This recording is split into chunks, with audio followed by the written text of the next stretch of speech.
So years ago, I got these little couch throw pillows, I guess. I probably got them on some sort of sale or clearance. I don't even remember where I got them. But for years, I just had the pillows as is. A couple of things happened. First of all, one of them, okay, it wasn't this one. The other one started busting at the zipper, which is totally fixable. But I just realized they weren't really quite my style, and they were just showing their age anyway. I just made little pillowcases for them, which sounds like just a simple, obvious thing.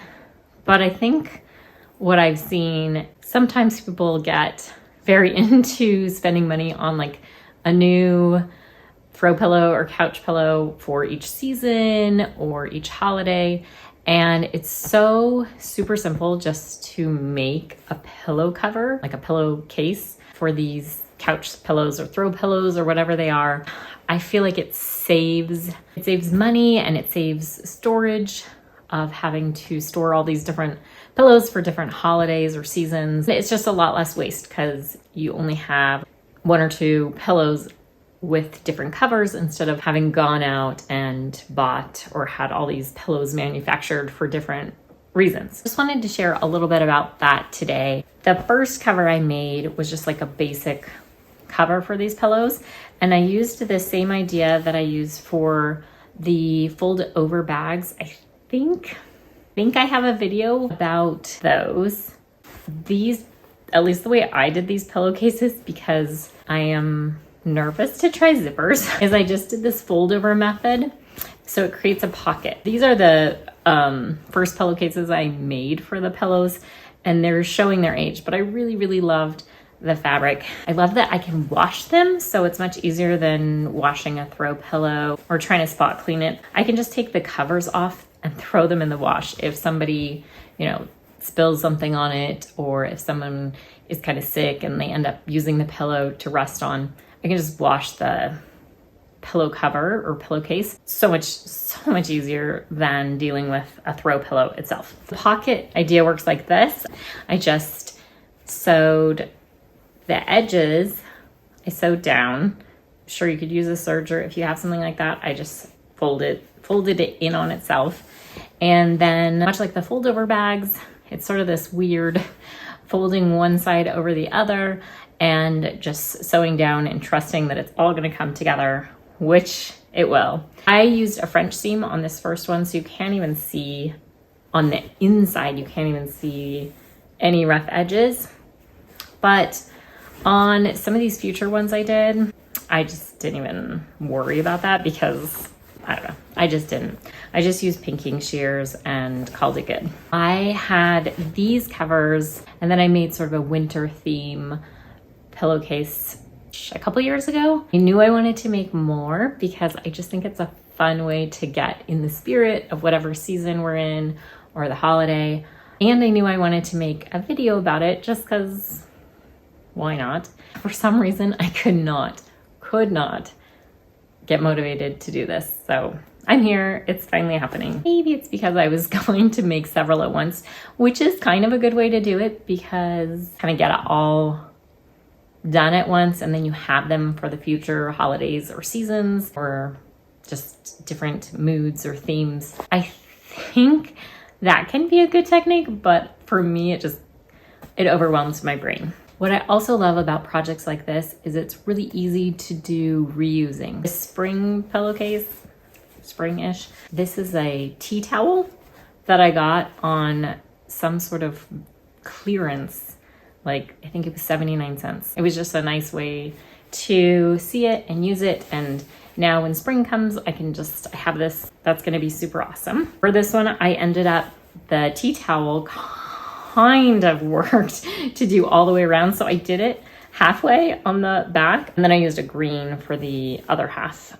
I don't really care how the back looks because I just don't. Some people might. For one of the pillowcase sets, I used an old shower curtain. I think I picked this up, honestly, at a yard sale or something, but it's So super cute. I've used it for various things over the years. It's got this little foresty theme and I just think it's adorable. So it was a great way to just keep giving that new life. Then I've got sort of a summer one. This was a stretchy material. And so that was a little bit of a struggle for me. I don't really know what I'm doing when it comes to knit stretch fabrics. I ended up making one of the pillowcases just fully using the material. And I made one using sort of a different material on the back and then the stretch on the front.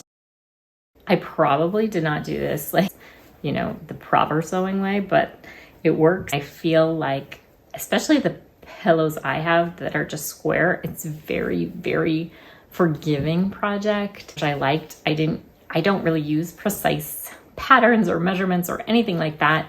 I just sort of laid the fabric onto the pillow and eyeballed the measurements. The fall ones that I made, oh my gosh, I love this fabric so much.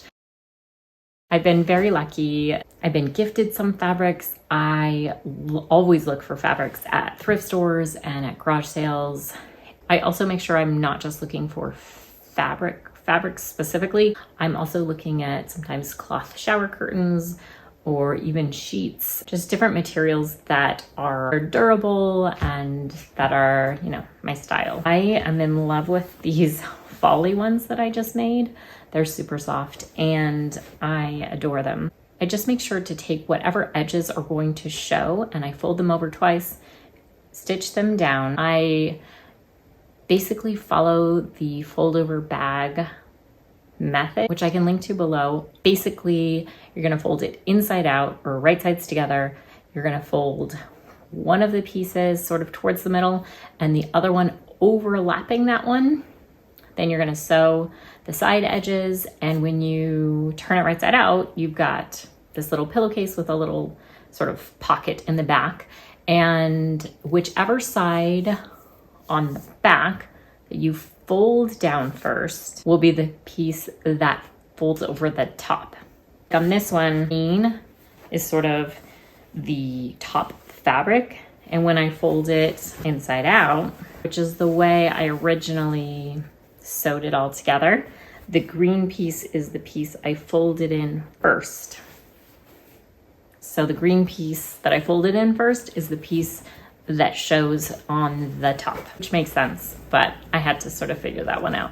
The other thing I wanted to say is that on some of these, especially on certain materials that I worked with, that sometimes the corners would really stick out in weird sort of pronounced ways. So sometimes what I did is just sewed like a little bit of a angle or a curve on the corners to make sure they weren't like bling, bling, sticking out too in weird ways. Is there anything else? I don't think so. I really like this idea of having just a simple way to change out the mood or the feeling of a room in a quick way. Again, you can use reused fabrics or fabrics you find, you know, at thrift stores, garage sales. Even though I procrastinated on said project for a while, it's really, really very easy, depending on your mood, if you want to do a bunch at once and have the fabrics for all different sort of seasons, just get it done. I think if I was just doing this without trying to make a video about it, I probably would just do the pillows sort of as a season is approaching, find fabrics from my stash and just make the 2 pillowcases, and then that's it. I guess that's it. Thank you so much for being here. Our actions can and will make a difference.